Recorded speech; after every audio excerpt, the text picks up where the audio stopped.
ଦାମନଯୋଡ଼ିରେ ଶହୀଦ ଲକ୍ଷ୍ମଣ ନାୟକଙ୍କ ଜନ୍ମ ଜୟନ୍ତୀ ପାଳିତ ହୋଇଛି। ମାଧାଲପୁର ଛକରେ ଥିବା ଶହୀଦ ଲକ୍ଷ୍ମଣ ନାୟକଙ୍କ ପ୍ରତିମୂର୍ତ୍ତି ଉପରେ ନାଲ୍କୋ ଏସ୍ସି ଏସ୍ଟି ସ୍ୱାର୍ଡର ଏମ୍ପ୍ଲୋଇ ପକ୍ଷରୁ ପୁଷ୍ପମାଲ୍ୟ ଅର୍ପଣ କରି ଜନ୍ମ ଜୟନ୍ତୀ ପାଳନ କରାଯାଇଛି। ମଞ୍ଚ ପରିଚାଳନା କରୁଥିଲେ ଶ୍ରୀଧର ପରିଡ଼ା।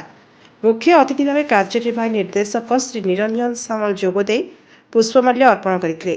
ସ୍ୱତନ୍ତ୍ର ଅତିଥି ଭାବେ ଶ୍ରୀ ନରେଶ ଜାନି, ଯିଏକି ପ୍ରଥମ ଉଦ୍ୟମରେ 2022 ମସିହାରେ ଓପିଏସ୍ସି ପରୀକ୍ଷା ଦେଇ 567 ନମ୍ବର ରଖି ଉତ୍ତୀର୍ଣ୍ଣ ହୋଇଛନ୍ତି।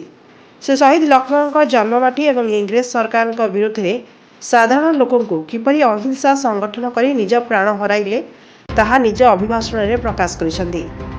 ଏହାପରେ ସମ୍ମାନିତ ଅତିଥିବୃନ୍ଦ ମଧ୍ୟରୁ ଶ୍ରୀ ସରୋଜ ଗୁପ୍ତା, ପୁରୁଷୋତ୍ତମ ମହନ୍ତ, ପ୍ରଣପ୍ରକାଶ ଦାସ, ଆଶିଷ ସେନାପତି, ଏସ୍କେ ନାଥ ଏବଂ ସଂଗଠନର ଅନେକ ପ୍ରମୁଖ ବ୍ୟକ୍ତିବିଶେଷ ଉପସ୍ଥିତ ଥିଲେ। ଶ୍ରୀ ସାମଲ ଅଭିଭାଷଣ ଦେବା ପରେ କିଛି ବୃଦ୍ଧାଙ୍କୁ କମ୍ବଳ ବାଣ୍ଟି ଦେଇ କାର୍ଯ୍ୟ ବ୍ୟସ୍ତତା କହି ଚାଲିଗଲେ। ଆଲୁମିନିୟମ ବାଳିକା ବିଦ୍ୟାଳୟର କୁନି କୁନି ଛାତ୍ରୀ ଦେଶଭକ୍ତି ଗୀତ ଗାନ କରିଥିଲେ। 5000 ଛୁଆଙ୍କୁ ପୁରସ୍କୃତ କରାଯାଇଥିଲା। କାର୍ଯ୍ୟକ୍ରମ ସରିନଥିଲା, ଅନେକ କାର୍ଯ୍ୟ ବାକି ରହିଥିଲା। ଅପେକ୍ଷା କରିଥିଲେ ମଞ୍ଚ ପରିଚାଳକ ଶ୍ରୀଧର ପରିଡ଼ା। ମିଷ୍ଟାନ୍ନ ବଣ୍ଟନ ସରିବା ପରେ ଧନ୍ୟବାଦ ଅର୍ପଣ କରିବେ। ତାପରେ ସଭା ସାଙ୍ଗ ହେଲା ପରେ ଆସିଥିବା ଅତିଥିବୃନ୍ଦ ନିଜ ଆସନ ତ୍ୟାଗ କରିବା କଥା। କିନ୍ତୁ ଲଜ୍ଜାର ବିଷୟ, ଧନ୍ୟବାଦ ଦେବା ପୂର୍ବରୁ ନାଲ୍କୋ ଅଧିକାରୀ ବୃନ୍ଦ ଆସନ ଛାଡ଼ି ଚାଲି ଯାଇଥିଲେ। ଏହା ଘଟିଛି ଶହୀଦଙ୍କ ପ୍ରତିମୂର୍ତ୍ତି ତଳେ। କୋରାପୁଟବାସୀଙ୍କୁ ଅପମାନ ବୋଲି ଉପସ୍ଥିତ ଥିବା ବୁଦ୍ଧିଜୀବୀ ପ୍ରକାଶ କରିଛନ୍ତି।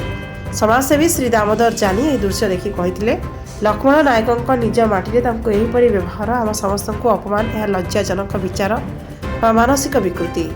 କୋରାପୁଟ ଜିଲ୍ଲାରୁ ରଜତ ବାଘଙ୍କ ରିପୋର୍ଟ, ବି ନ୍ୟୁଜ୍ ଓଡ଼ିଶା।